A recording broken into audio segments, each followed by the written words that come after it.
আসসালামু আলাইকুম এভরিওয়ান, কেমন আছেন সবাই? তো দেখেন আমি কিন্তু এখন ধান ক্ষেতের মাঝখানে বসে রয়েছি। তো এই যে দুইজন দেখছেন কাজ করছে, তাদের সাথে একটু কথা বলবো। আর তারা কি কাজ করছে ধান ক্ষেতের ভিতরে এটা দেখাবো আপনাদেরকে।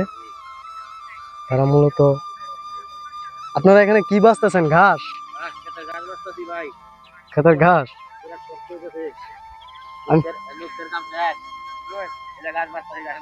দেখেন এই যে ঘাস তারা বাঁচতেছে।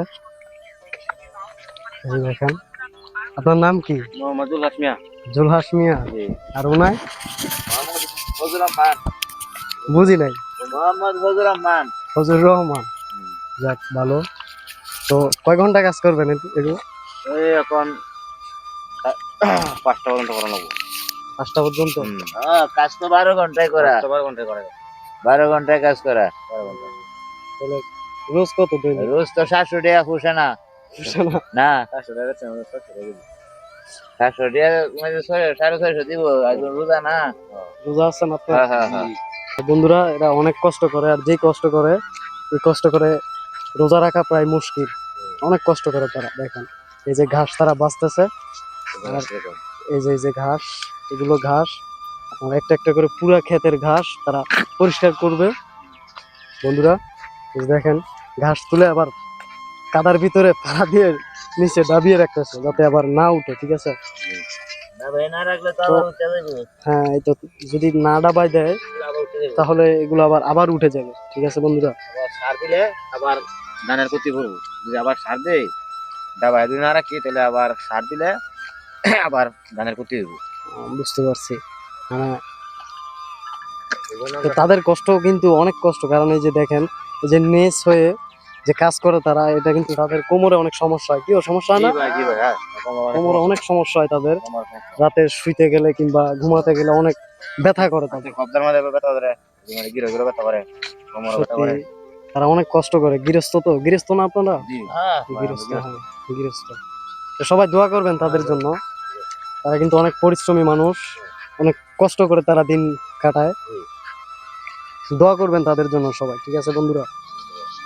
কারণ সাধারণ মানুষ কষ্ট ছাড়া তাদের কোনো উপায় নাই। এটা কিন্তু কাজ ছাড়া চলে না তাদের।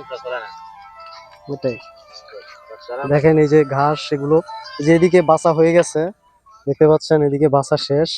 এবার এই যে এদিকে আবার বাঁচতেছে, এই যে একটা করে পুরো ক্ষেতের ঘাস তারা পরিষ্কার করবে।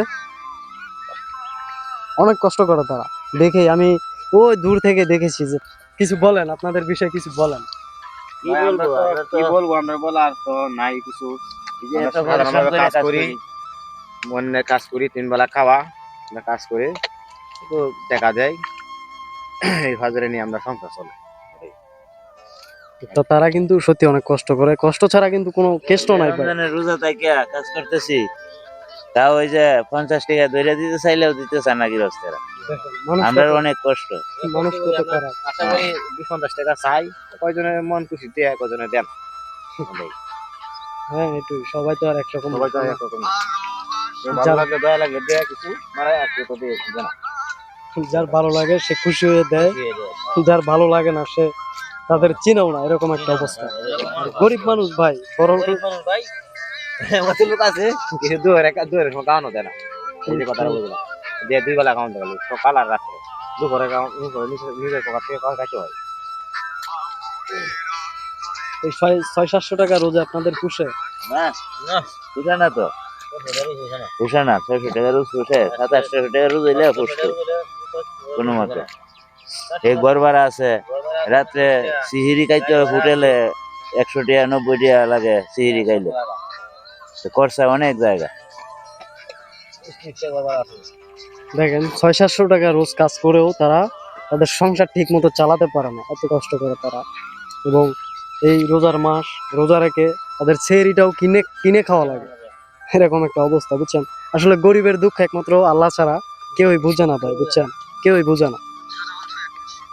তো দোয়া করবেন তাদের জন্য, তাদের জীবন যেন আরো সুন্দর হয়, আর মানুষের কাছে যেন হাত না পাতা লাগে, কাজ করে খাবে। কাজ করে খাবে মানুষের কাছে। হ্যাঁ, এটাই ভালো মানুষের কাছে হাত পাতার থেকে কাজ করা অনেক ভালো। কারণ হাত পাতা সুস্থ স্বাভাবিক শরীরে মানুষের কাছে হাত পাতা এটা নিজের কাছে অনেক খারাপ লাগে। কিন্তু সে যাই করুক, কাজ কিন্তু কখনোই ছোট না, কাজ সবসময় বড়। সেটা ছোট কাজ হোক, যে কাজই হোক, কাজ সবসময় বড় থাকে। তো বন্ধুরা, ভালো থাকবেন, সুস্থ থাকবেন, আর তাদের জন্য দোয়া করবেন। আর এই মুরব্বিটা রোজা আছে, তার জন্য বেশি দোয়া করবেন, কারণ সে অনেক কষ্ট করতেছে, পরিশ্রম করতেছে।